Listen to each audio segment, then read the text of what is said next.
ईश्वर का प्रेम, दया और अनुग्रह आप सबों को प्राप्त हो और ईश्वर का वचन आपके जीवन में परिवर्तन लाए।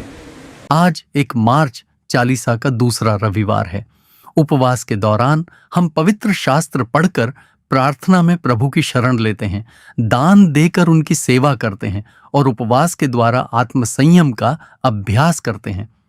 पहला पाठ उत्पत्ति की पुस्तक से लिया गया है। इसमें संक्षेप में बताया गया है कि परमेश्वर ने अब्राम को एक महान आशीष देने का वादा किया था।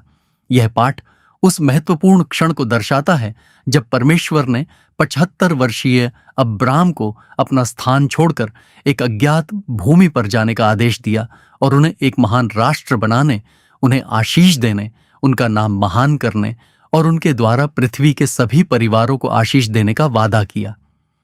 अब्राम ने अपनी पत्नी और भतीजे के साथ हारान छोड़कर आज्ञाकारिता का प्रदर्शन किया और इस प्रकार विश्वास की उस वाचा आधारित आशीष उन्मुख यात्रा की शुरुआत की। अब्राम ने परमेश्वर की आज्ञा का पालन किया और आशीषें उन्हें प्राप्त हुईं। दूसरा पाठ संत पौलुस द्वारा तीमोथी को लिखे पत्र से लिया गया है। संत पौलुस ने तीमोथी से कहा कि परमेश्वर की कृपा से हमें पवित्रता के लिए बुलाया गया है। पौलुस ने तीमोथी से आग्रह किया कि वह सुसमाचार या पौलुस की कैद से शर्मिंदा न हो, बल्कि परमेश्वर की शक्ति का उपयोग करते हुए मसीह के लिए दुख सहने को तैयार रहे।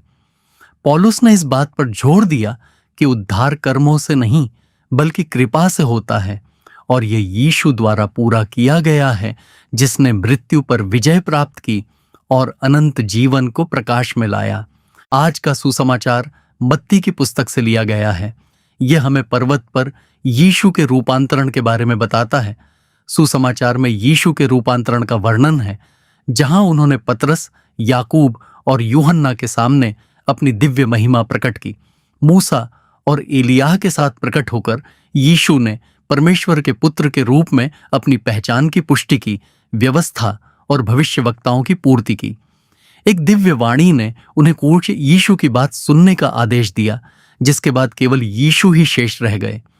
यीशु का रूपांतरण पतरस, याकूब और यूहन्ना के सामने यीशु की दिव्य महिमा के एक महत्वपूर्ण प्रकटीकरण का प्रतीक है, जो परमेश्वर के पुत्र के रूप में उनकी पहचान को प्रमाणित करता है। यह यीशु को व्यवस्था, मूसा और भविष्यवक्ताओं, एलियाह की पूर्ति के रूप में पुष्टि करता है, उनके अधिकार को स्थापित करता है और उनके पुनरुत्थान के बाद की महिमा की एक झलक प्रदान करता है, ताकि शिष्यों को उनके आने वाले कष्टों के लिए शक्ति मिल सके। प्रार्थना। हे सर्वशक्तिमान ईश्वर, आपने पवित्र पर्वत पर 3 प्रेरितों की उपस्थिति में अपने प्रिय पुत्र की महिमा प्रकट की। कृपा करके हमें यह वरदान दीजिए कि हम विश्वास से उनकी सुंदरता को देखकर महिमा से महिमा तक उनके स्वरूप में रूपांतरित हो जाएं। आमीन।